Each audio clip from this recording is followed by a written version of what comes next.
Summer heat in McKinney isn't just uncomfortable, it can be downright dangerous. Prolonged exposure can lead to heat exhaustion or worse, heat stroke. Here are some tips to keep you safe. First and foremost, prioritize staying indoors during the hottest parts of the day. Hydration is key. Drink plenty of water to keep your body cool and functioning properly. And never, under any circumstances, leave children or pets in vehicles, even with the windows open. Recognizing the signs of heat exhaustion is crucial.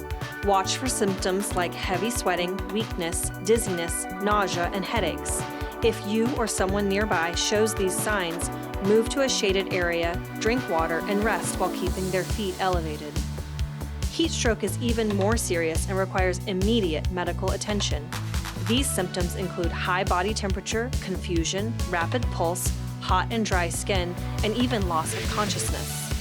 If you suspect heat stroke, call 911 immediately and take steps to cool the person down until help arrives. As summer temperatures rise, check on your neighbors and loved ones who have health conditions to make sure that they have what they need to endure the heat. It's also a good idea to make sure your emergency kit is stocked with flashlights and fresh batteries in the event of a heat-related power outage. This summer, stay vigilant, stay hydrated, and stay safe. For more extreme heat tips, visit McKinneyOEM.org.